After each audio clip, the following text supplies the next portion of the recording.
एक तोले सोना तेरे पास है? हमारा जी है तो सही, मेरी औरत के पास तो 26 तोले है, तो उसमें से एक तोले काट, एक तोले बेच क्या? चंदा तो देता ही नहीं है, चंदा तो कोई देता ही नहीं है, कोई निकलता तो है नहीं, बेहुदा बहाने बनाता है 99 तरह के, झूठा बहाने बनाता है 99 तरह के।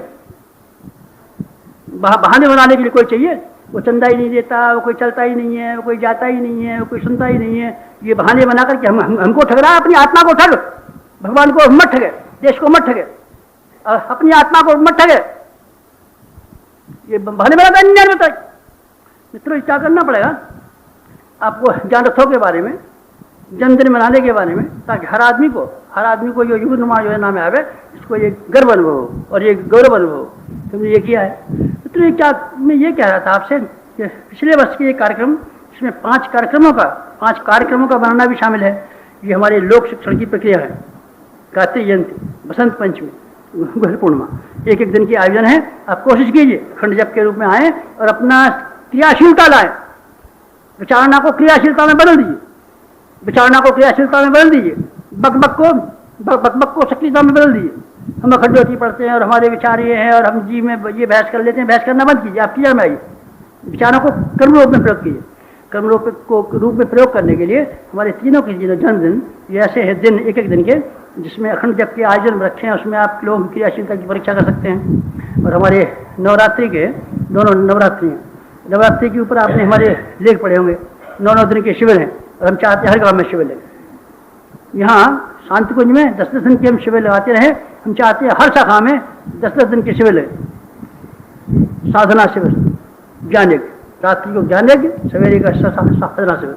ये क्या हो जाएगा? युग शक्ति के उदय करने के लिए दोनों नवरात्रियों का प्रसार हम ऐसे तरीके से कर सकते हैं कि सारे देश को और विश्व को जगा करके स्थानीय लोगों की सहायता से इस शिविरों को संपन्न कर लें। दोनों नवरात्रियों के शिविर, गुरु पूर्णिमा, बसंत पंचमी, गायत्री जयंती, 5 पर्वों को बनाना।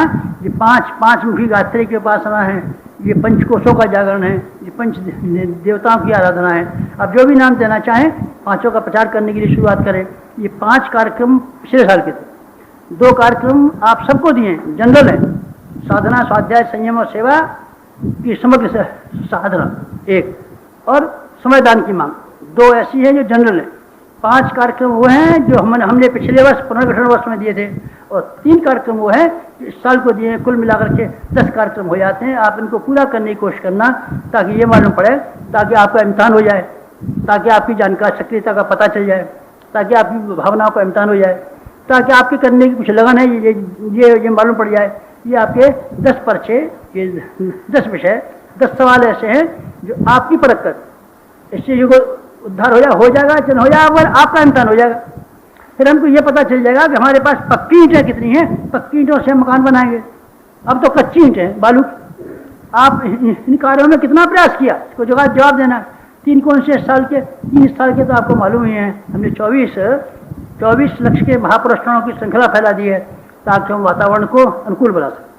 वातावरण के संशोधन करने के लिए हमारे 24 लक्ष महापुरुषों की योजना है, आप सबको ही मालूम है। इसको पूरा कराने के लिए 9 कुंडी यज्ञों के रूप में, 25 कुंडी यज्ञों के रूप में आप संकल्प फैलाइए, और इस माध्यम से उपासना करने वाली संख्या को, जो इस वर्ष जो हमारा गायत्री परिवार है जहाँ, इसको कई गुना बढ़ा करके 24 लाख सदस्यों का एक बनाने के लिए प्रयत्न कीजिए। जब करेंगे वो इसके मेंबर बनेंगे, जब करेंगे हमारे वो आदमी बन जाएंगे, जब कर जाएंगे हमारे संबंधित हो जाएंगे। इसलिए एक कार्यक्रम हमारा वो है। एक कार्यक्रम इस वर्ष का ये है जिसमें से कि आपने शुरुआत की है, परिव्राजक अभियान। परिव्राजक अभियान में पूरा समय देने वाले वही जिनको हम पहले से वानप्रस्थ कहते रहे।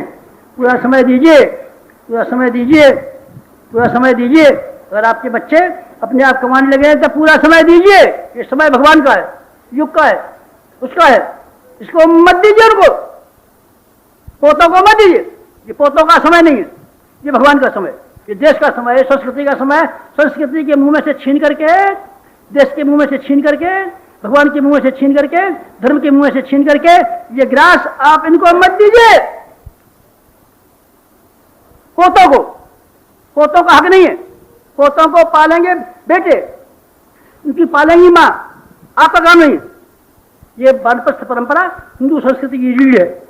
ये रीढ़ है। जब तक वानप्रस्थ परंपरा रही तब तक देश फला फूला, धर्म फला फूला और संस्कृति फली फूली, और जब से वानप्रस्थ परंपरा खत्म हो गई तो सब कुछ खत्म हो गया, सब कुछ खत्म हो गया। आपको शुरू करना है।